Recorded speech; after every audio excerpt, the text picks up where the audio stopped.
If you're a manager, supervisor, team lead, director, business owner even, this one is especially for you.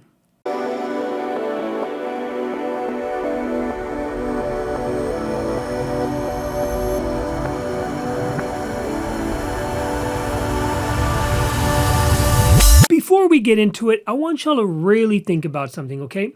Think about this. When you get on the keto diet, okay, or you start going to the gym, or maybe even if you are sitting in traffic, and of course, so many other different aspects of life, but when you start seeing progress, what actually starts happening? You get excited.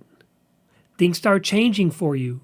Oh my God, I was sitting like this. Some of y'all that commute, you're bumper to bumper traffic. If the car moves 20 feet, you're jumping for joy. Thank you, Jesus, or whoever you believe in. And you're super proud that you got somewhere. And then you get somewhere else. And then you get somewhere else. And so on and so on. Imagine if you're like me, for example, where, at first you're like, keto. Keto is stupid. Who does keto? What is crap? I don't do no diet stuff. And then I say, you know what? Let me give it a shot because people I know, I'm seeing results with them. What can it do for me? Let me give it a shot. And then I started noticing, wait a second. I went from extra large to now large shirts. My stomach isn't hanging out like it used to be, and I don't get bloated and like this and this. Oh my God. This is the first time in years that I'm actually very confident with the way I'm starting to feel, at least, obviously in the stomach, and the weight has gone down, 16 pounds and on and on and on. I'm seeing progress. Okay.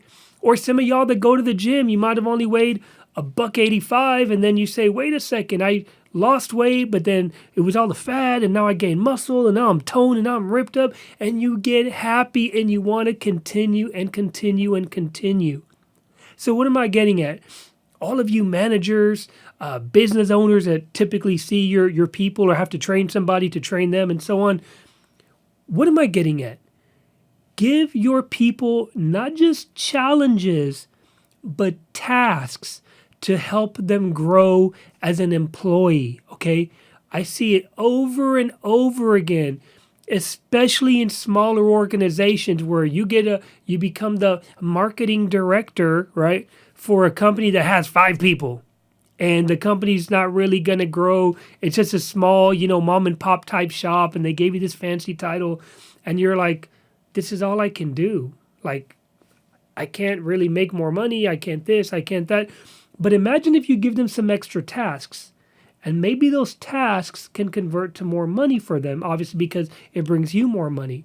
Or maybe if you're a larger organization and you see, John Mendoza or whoever it is over here, who he's not really happy with his job, and you've noticed he's been complaining a lot lately and on and on.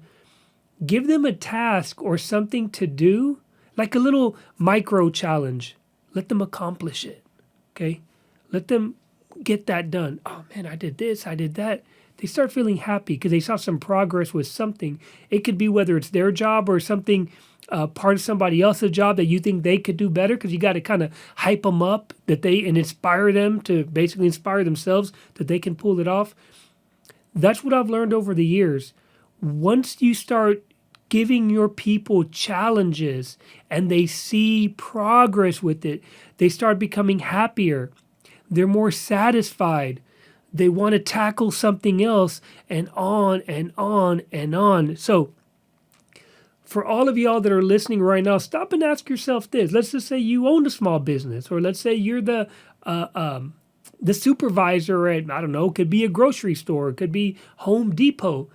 Ask yourself, what am I really doing for my people to become more satisfied with their work? What is more fulfilling? Am I giving them something to tackle? Or is it just day-to-day operations, put the wood from here to there, put the wood, whatever it is. Have them build a display, because that's going to be on their mind. Oh man, I can build this display, I can do just little things like that. Maybe give them the task of taking over the social media for 2 or 3 days. Tell them to give you a plan. Let's say they're really popular on Facebook and Instagram, but they got a regular job. Say, hey, you know what? I want to try to use your skills over here. Give me a plan of what you're going to post for 5 days. See what they do, because they might even be better at that than the current person that you have hired. Think about those things. So, with progress comes growth, and with growth comes happiness and satisfaction, and we can say employee retention. You keep these people, because how many times have you gone to a restaurant and you're like, God, dog, there's new people here all the time. It's because when they're hired to just do a functional job, to literally get the brisket, like I've seen at some restaurants, you get the brisket, you do. This is literally all they're doing for many 8 hours a day. I remember when I worked at Dell, it was in 2000, 2001, we had a line called the PTL line. Pick to light, I believe is what it stood for. Basically, I was in manufacturing at the time.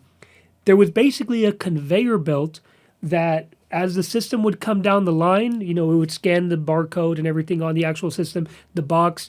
There was maybe, 8 people on one side, 8 people on the other side, the conveyor belt in the middle. Once that box came to you, it would light up. The light behind you would say what specific item you would put in that box. Okay, cool. That's great. You're there getting paid, I don't know, but they got 10, 11 bucks an hour, we'll say. That's 20 years ago. And you get that item and you put it inside of the box. Great. It gets pretty boring after about 45 minutes. Okay. Now, my question is, imagine what Dell could have done. And I'm sure there's other organizations, Amazon now and all these other computer places, or anybody really, that is basically the same thing. You're getting hired to do this job. Just do the job. But how are you really challenging your people? How are you giving them something else to do? How are you really seeing what their creativity level is, if they even have any? Something to think about, okay? Because a lot of times when I talk, I get these DMs and I get these emails, whether it's video or presentations that I do, and I say, man, you brought so much clarity. I've been thinking about that for the past 3 months, for the past year.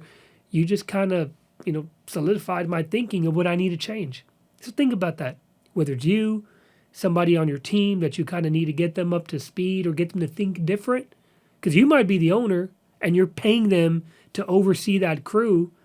But ask them, when was the last time we actually did some kind of a questionnaire or assessment or feedback form on the person that you put in charge?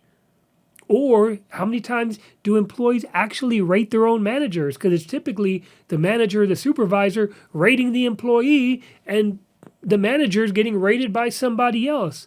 But why don't your people actually rate you? Maybe that's a process you need to start for your business, for your organization, for your team, whatever it could be. Something to think about.